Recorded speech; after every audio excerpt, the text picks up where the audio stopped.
re, mi, fa, sol, la, ti. Do, do, do. Alright, we are back again with another edition of Henny Talk. You heard the name last time. I did. Yeah, he's like, oh, I never heard you say it like that. I like Henny Talk because we may get some people that are going to be thinking this is Henny. This is not Henny, by the way. Oh, another thing on the videos, turn the no logos. No logos? Yeah, no logos. They're not sponsored. No logos. Yeah, we're not sponsored by any of these people. Yeah. That's one thing I was meant to talk to you guys about. But yeah, and then Henny, I need you to like, I know you're German and like swearing is second nature, but like minimal. Is that why you complain? No, it's just the algorithm. Oh. So we got to go more PG-ish than, you know, German. Okay, I'll try. All right, that's what I told them. But My bad. the best part about it is they don't understand anything you're saying anyways. See, there you go. So There you go. I don't even know what I'm saying. all right, so this one we were debating on talking about this and talking about that, but I do think we need to talk a little bit more about why we got the dogs that we did, and then talk a little bit about them, the pros and the cons about them as well, and let people invite them into our world a little bit more. Okay. So, Jamil, since you talk the most out of all of us, You got 15 minutes.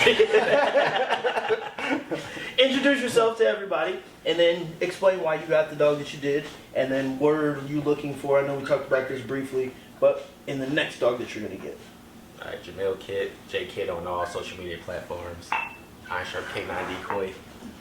I worked on that a little bit. But yeah, That's a better intro. There we go. It's working. Everybody's getting better. but my first dog that I actually owned was a German Shepherd named Creed. I don't know why. Like I never went through like a certain breed of dog I really wanted at the time, because I never really pictured myself getting a dog before I got Creed. Well, you said you had a dog back in Philly. Well, yeah, I had He was in the basement. Well, yeah, I grew up with like dogs when I was scared dog. I had a retired police dog, German Shepherd, and I had a pit bull, but they stayed in the basement. I didn't touch them at all. But when I came around to get like familiar with dogs and used to like being around them, I got a German Shepherd, and that's probably, I think owning a German Shepherd, I probably will always have a German Shepherd now. But I was talking to y'all the other day, I was looking at giant schnauzers, but the only reason I would have like a German Shepherd because the way they are like with family, just, and especially the way you train them. Like Creed was like cracked out a little bit, but A little bit. but he was calm. He listened. Like I feel like they're easy to train. If you get the right one with good genetics, they're easy to train. They kind of fall in place like a puzzle. You just gotta do the little things. But now I'm looking at different breeds to see if I can like challenge myself. So that's why I looked at a giant schnauzer. I like the way they look and I like how they work. Yeah, Schnauzer, I mean, they're working dogs. Yeah. Yeah. They do bike work. Yeah, a lot of so- people use them in Germany for shit. Yeah, I think I want to get a giant schnauzer, see how far I can go with them. Try to do some sport stuff with them, but more just some fun protection stuff. Sweet. So no German Shepherd anymore? No, next dog, I gotta get one from you. Well, I know, that's what I was asking. Just making sure. But no, yeah, like I said, I'm always gonna have a German Shepherd. Sweet. And I will never have a German Shepherd. So. You'll get one day. Yeah, girl, honey, iced tea. It'll happen. Call myself. It'll happen. Yeah. We're gonna mark that episode so we can show it to him. Do it. What's today's date? March 7th of 2025. It's 17, 18 hours. 17, 18, what does that even mean? 17, 18. 17, 18, 19, 20, 1700. 21, 22? 1700. You should know that you're coming from a military family. I'm just messing. I See, I was about to He's swear. about to swear. And I See, didn't we're say getting better. We are getting better, I guys. nearly said the word fuck.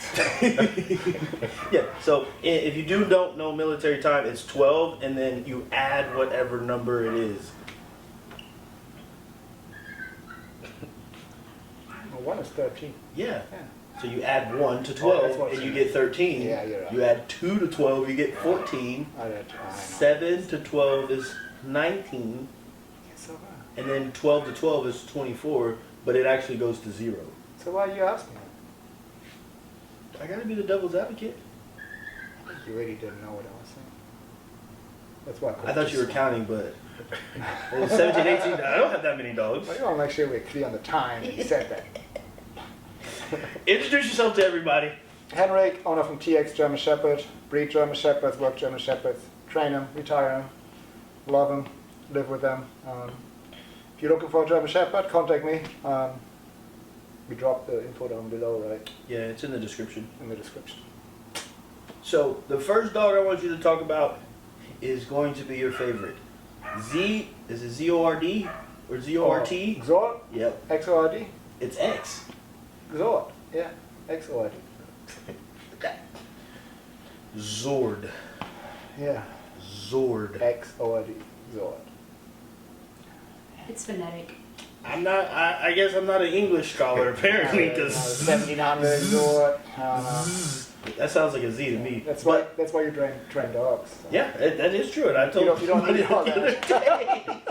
So I'm not a math scholar, that's why I train dogs. But let's talk about Talk about Zord with an X. With an X. Mhm.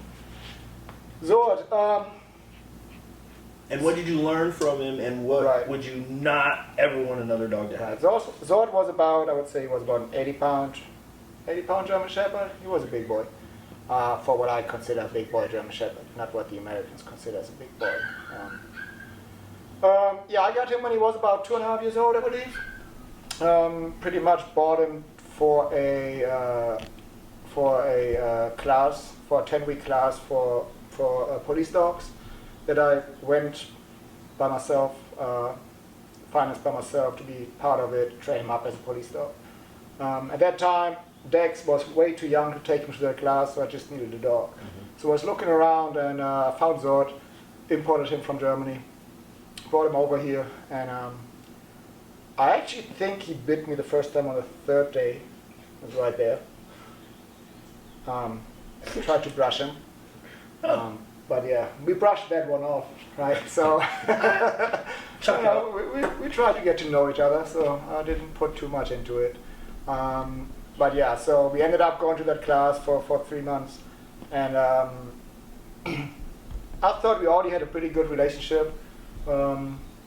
Where if you get an adult dog, it's going to take you a little bit to get used to him. Yeah. But some people always believe they get a new dog and you can just go out and go straight to work. And so the first few weeks we only did like socializing and like trying to get to know each other, and we were actually doing pretty good. Yeah, during the school, I found out he was very, very possessive Of just everything? of his toys, of his decoy, whatever he had in his mouth. It was his. It was his. And that's not the Right. worst thing in the world. What you need for most police dogs, Yep. right? What his issue was, though, he was also handler aggressive. So what was not just he would keep those toys away from you, he would also fight you for it, and he didn't care who you were, right? I found this out pretty quick, and I started to read him, learn about him, try to get a routine when I see certain signs.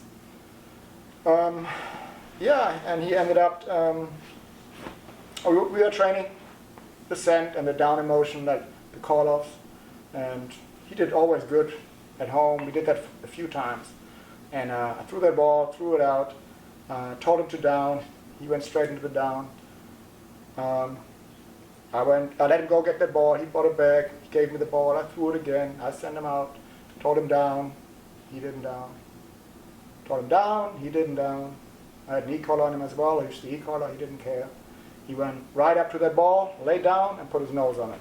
Didn't touch it. that close. Just had his nose on it. And I was pissed, right? I'm like, I'm not going to beat him up. I mean, he's already down. Like, I'm not going to be boom, boom. Once let's go there, he's not going to get his reward. I was so pissed I didn't read him right.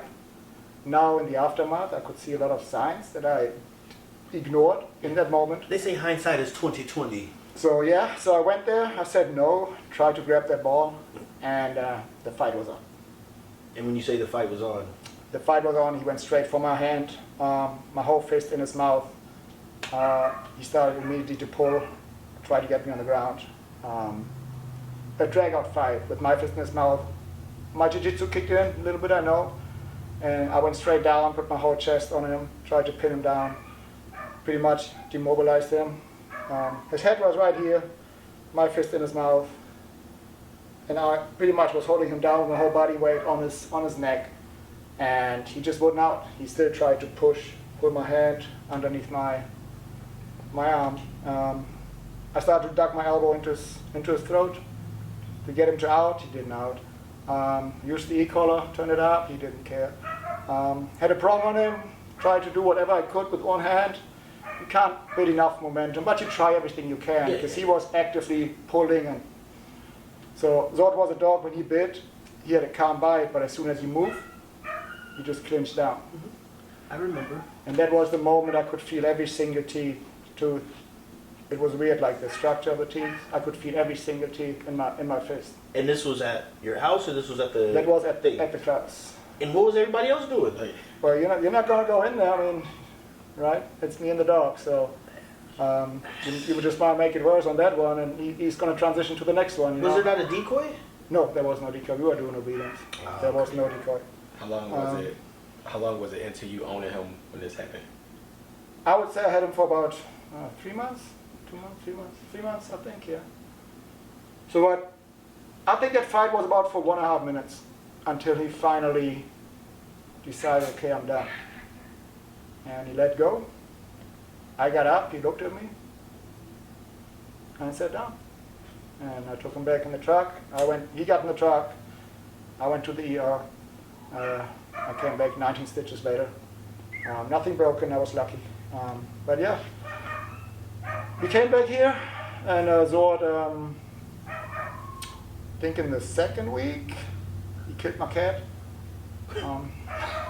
So, bit your hand, And come back. Well, first he bit my arm, then he bit my hand, and then we came back. I was smoking ribs. I do good ribs.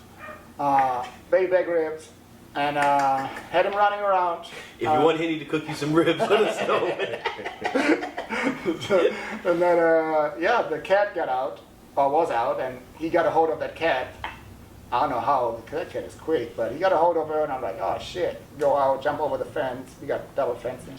And I didn't have nothing on me, and he just had the cat in his mouth. I got him to drop the cat, and cat was stupid. First thing she does is tries to slap it on the nose, so got her again. I just grabbed the big broomstick that was there and just kind of tried to get him off that cat, and I hit him with it, and he just looked up at me and smiled at me and took that cat and took advantage of the 5 acres. Eventually dropped it and walked in his crate and sat down and just sat there and looked at me. So, what did that whole experience teach you? And what would you tell somebody Well, else? we had one more, so then, hold on. then, It's not even done yet. a few weeks after that, I said I'm going to separate him from everybody else. Nobody's going to get close to that dog anymore. But then Dex, my puppy that you know, or everybody knows hopefully by now, had him running around, and Zord's kennel wasn't closed all the way, because I got doors on both sides, inside, outside. I let him in inside, forgot to close the outside gate. He just ran out and jumped straight on Dex. And I tried to grab Zord, grabbed him on his collar, and he again just looked up and pretty much was like, you want to go for another round, buddy? And so I called one of my best friends, the vet, and 1 week later, I had to let him go. So Yeah. it was just too dangerous. So that dog taught me a lot. So a lot about reading more of the body language of the dog, even if it's your own dog. Sometimes you might think you know the dog, you don't. So sometimes expect the unexpected. So, what was his body language doing? Like, was it the look? Did he No. show you teeth? What was his tail doing? Now, the hindsight, as I remembered correctly, he literally had his nose like that close from that ball. He was not moving at all. Very still. Very still, focused. His eyes were rolling up, following me where I was going. Now I see all those things. And he gave me a few warning signs with the way how his tail was, how he was moving, and like it was like twitching, but not towards the ball. And I saw it, but we believe you're not gonna get that reward. Instead of, I should have just grabbed the leash and pulled him away, and he'd be fine. So, Yeah. safety first. Safety. Would you get a dog that's 2 years old again?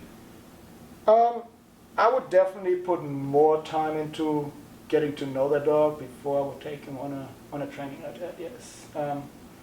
It depends. I didn't know the previous owner. You buy a dog, sometimes you get lied to. But I probably would only do it if, for certain circumstances. I would probably try to get a puppy too, or a younger dog to build it up. Yeah. Yeah. But you know Zord. Yeah. Yep. He was a. I worked him once, maybe twice. I had a few times out here. Yeah. He was a. He's a hard biting SOB, so I can only imagine. He left me bruised, and I'm black. I don't even bruise that much. So I can imagine your hand was probably purple and. Oh, it was a lot. Yeah. Oh yeah. It's still swollen.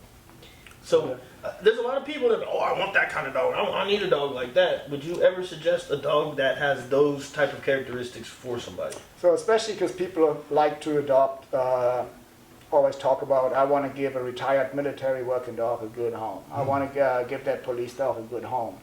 I want to give that shelter dog a good home. Be careful taking in adult dogs. Especially if they come from a background you're not aware of, or they come from a working background. People are not honest when they sell your dogs. Not all of them. I said not everybody. Some people are not honest. They will not tell you the whole truth. They won't lie to you, but if you don't ask a certain question, they won't tell you. So, it's not lying, but you know what I mean? So, especially for unexperienced people, no, don't do it. I know you try to do something good for the dogs and stuff, but think about if it's worth it for the health, for the safety of your kid, family, wife, husband, or whoever it is. It's not worth it. Yep. So I'm going to piggyback on that story with a story of my own. Y'all remember Juice, man? Juice. Y'all remember Juice? Yeah, Juice. He was a fun little dog, and that little dog had the devil inside of him, boy. Did he?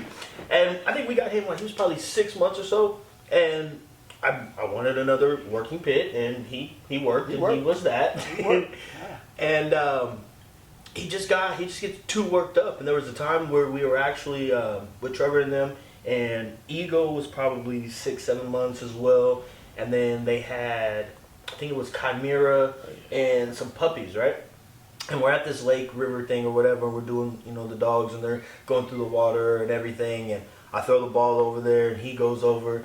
And then Ego goes for the ball, and Juice actually jumps and grabs him. But luckily, he just had him on the harness. Like, he had a harness on, so when he bit him, he was on there. And I'm sitting there, like, trying to choke him out because he don't have an out command. I don't have a break stick. And it was a good couple of minutes where he was on that harness, and he tried to punch in a couple of times, and luckily Juice was like 41 pounds. Like, he's a small dog, not an 85 pound monster. So I could control him so he didn't get a better bite. And then we're actually leaving, finally got him off of there. We're leaving, and it looked like he had calmed down. Like, he was, I'm back in, being Juice again. And then this little puppy walked up. We were walking up the hill, and he jumped and grabbed him on the back, and luckily it was a little XL bully. He had a whole bunch of extra skin, so he didn't actually have a dog, but ended up having to get him off of there. And that was one of the first, situations that had happened. And I actually used to take Juice to the Rough Resort with Maddie, and he'd be around a bunch of other dogs and stuff. And it's like, well, I'm glad he did that with these people versus little Fifi at the Rough Resort, because that would have been bad. It would have just been a whole thing. And I personally have never put him in front of a dog. We've never scratched him, so it was nothing that I thought he could even do, honestly. But it was just in the dog. And a lot of people, pits get a bad rap, and it's like, well, I mean, they're living up to what they were bred to do. They were bred to go into a box, and one was supposed to come out. And it's just what they were supposed to do. And when you have those kind of dogs, you have to make sure you're always paying attention to that. So from that point forward, Juice was never around any other dogs, and we actually I would have him in the living room with everybody, but he would still go out. And he got to the point, he was probably 2.5 years old at this point. He would get to the point where he was literally trying to attack the dogs inside the crate. Like, I'm feeding this dog over here, he's in this crate, and he's growling and trying to bite through the crate. So then he's like, okay, you can't be out here. So he had his room, he had his little suite, but it got to the point where it just wasn't fun anymore. Because it's like the risk to reward and Yeah. Like, yeah. it wasn't like signs, cause like Yeah. Juice had like some good obedience on him, but it's like he may doing some good obedience and then like he can just snap out of him. Like, Oh. no, I'm gonna do this. I'm going over here. I mean, he was committed. So if he commits to something, I remember I met him a few times. He is committed. So. Yeah. There was a time where we had him on the wall hanging, and we literally forgot his ass was up there. I know. I got out, got one of my dogs. It was already dark. Dude, that was a treadmill. That was a treadmill day. What time when he was out Oh there? yeah, because you're like, hey, where's Juice at? I was like, oh shit, where is Juice? And he's just, all you hear is, you squeak, squeak, squeak, squeak. 45 minutes, at least 45 He was just minutes he was hanging out. hanging there. He's asleep, still holding on. And then there was another time where the neighbor, we hear a bunch of screaming and yelling, we had Juice on the treadmill. That was funny, man. We had Juice on the mill, and he had already been on the mill for probably a good 10 minutes at that point. And we left right over there real quick. Henny comes back, Well, I was here because I just came from back surgery, Yeah. so they were running, taking care of whatever. and he was couldn't run, so he was still here. We're walking back. We go, oh shit, Juice is on the mill. So we run back.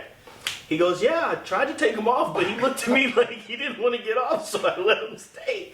And when we get back, he's running just as fast. His mouth is just foaming. I remember I stopped the mill, put my foot on, I stopped, and he's like, all right, buddy. I just tried to help you out here. It's been like over 25 minutes, so He still wanted to go. He still wanted to go. you were on there for a while. So all of these things started happening, piling up. So I was like, okay, cool. And then one day, I'm feeding the dogs outside, and we got a little mini schnauzer, and he's running around the house, and I had like 4 food bowls out on, stacked up. I was trying to be like a waiter, walk in, and fucking Loki goes to run outside. So I'm like, oh shit, and I like tried to like stop him with my foot, but when I did that, dropped all of the food bowls. Loki runs out, Juice is on the chain. Loki is a fast motherfucker. But, he's a fast dog. Loki's a fast little dog, and he didn't get caught, but the food bowl there, so I went to pick it up, and Juice like jumped up, and I'm like, maybe he was just being excited and like trying to say hi to me. So I didn't think nothing of it. Well, I did think something of it. I grabbed him, put him up, and I was like, man, did he go for me, or was he just like super stimulated and he wasn't thinking? So we came in here, put the food bowl down, I'm walking him around. I had a prong on him because I'm like, okay, cool, we're finna correct this real quick. Because like Jamil said, he did have obedience. He knew what he was supposed to do. So we're healing. He went for the food bowl once. I popped the collar. He looked at me. I was like, okay. Walked around. Went for the food bowl again. I popped him. He looked at me again and was like, nah, I don't like that you're not letting me do this. So then he jumps up at me, and I go to pop him, give him a good one. Fucking prong comes off. And I'm like, oh shit. Shoot. Luckily we got this slick floor here. So I'm going and he's jumping, and I'm like, there's no way he's trying to hit me in the pocket. Like, and it was like 3 or 4 misses, and I'm like, okay, he actually is now. Like, he's not listening. So I got him and I grabbed him and we had a nice little talk. And the next thing I did was hey, what would you do in this situation besides doing what I think I'm about to have to do? He said, sell him back to me.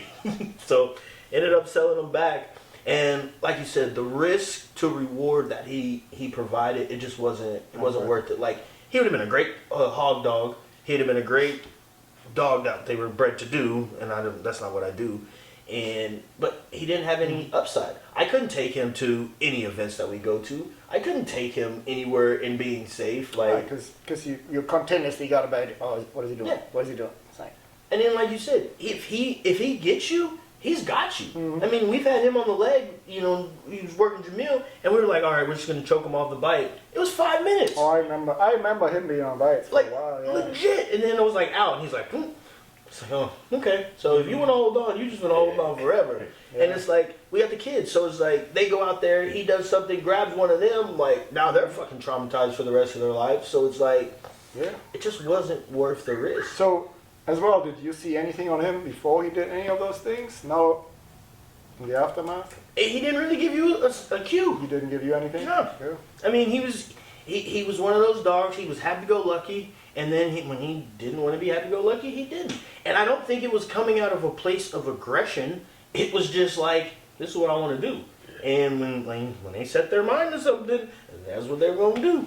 And I mean, I'm looking back, it's like, we spent time together, we worked together, I fed them, we did all of the things that you say to buddy up with the dogs. And then one day he just was like, nah, I'm coming up leash. And it's just the craziest thing. There's like, you know, before we knew what an overcorrection was, I had Rocco, so I overcorrected Rocco a couple of times, you know, in my life. And Rocco's never thought about coming up. And it's like, there's some time I'm like, damn, you probably should have. You probably should have tried. But we just had a different type of relationship. And I think Rocco was watered down enough from the game side of things where he valued the relationship more than anything else.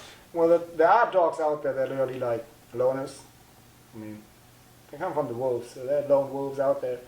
So there are some dogs out there that are lone wolves. So and sadly, a lot of people always try to help those animals out, which they're good people normally. They just try to do the right thing, but sometimes it's just not worth it. Anybody gets hurt, injured, or worse. Because I have seen worse with dog attacks and all that stuff, and it's not pretty. And the dogs end up getting put down anyway. So sometimes just not worth it. Not for the risk, not for a human being. So yeah. Like, do you think? Because I remember when Juice first came, like he would lay flat on the ground, like so. Like he wouldn't even walk. Do you think you building his confidence up so much? He's like, I can do this, like, cause you showed him like you can do whatever you want, like you can. He was confident, yeah. I mean, when you put it that way, it's like, yeah, you build the dog's confidence up, and they get confident in every situation, and it's like, hey. And we were the decoy, so yeah, he was always allowed to bite us, so you know. So I mean, it's one of those things. It's definitely a lesson learned. So what do you think that some people take those dogs, because there are actually police departments out there who take shelter dogs in, and try to train them up to be police dogs? If you get a good one, you're gonna be okay. But it's like you don't know what you don't know until the dog shows you, especially with a shelter. So when you are getting like a rescue dog, and people have asked me that as well. They're like, Stan, why don't you get rescue dogs? It's because I don't know. I don't know what this dog is afraid of. I don't know what motivates them. And so it's pretty hard to really push those dogs. But at the same time, we've trained, I think, Gunner, this German Shepherd we had. He's a rescue dog, long-haired German Shepherd. He was a bad dude. Like, he loved the ball, he loved food, and he loved people. And that was one of the easiest dogs we've ever trained. Got him call offs, everything. I mean, there's some good rescue dogs out there. Don't get me wrong, yeah. But you still don't know. You're rolling the dice. You were rolling the dice. Especially if you have no idea about the history about the dog. And sometimes the shelters don't even know where they got that dog from, because it just showed up at the door. Somebody dropped it off. No note, nothing. So dog, they say, oh, we think it's 2 years old, but nobody really knows. Yeah. So 2 years old seems young, right? 2 years on the street. It's a long time for a dog to fight for survival. So they do a lot of learning by doing. So if they got set out when they were puppy 8 weeks old, 10 weeks old, and have been living on the street for 2 years, they had to survive. You don't know what they've been interacted with. You don't know what. Yeah. They might be fine. They might be fine. Yeah. But or they may be back. They might be always fine until that one situation nobody knows about, the trigger, and they snap right back. And they go completely left. And like you said, the risk to reward on those things. And if you are just getting like a pet, like, okay, cool, yeah, you're not going to have as many issues. But like us trying to expose the dog to, say the dog's afraid of stairs, and you take it in public on stairs, and now this dog freaks out and comes up leash, or, tries to go after somebody else, like, that risk, boy, it is not worth it in my opinion. So what do you think is one of the big reasons why those dogs end up in shelters, or dogs in general?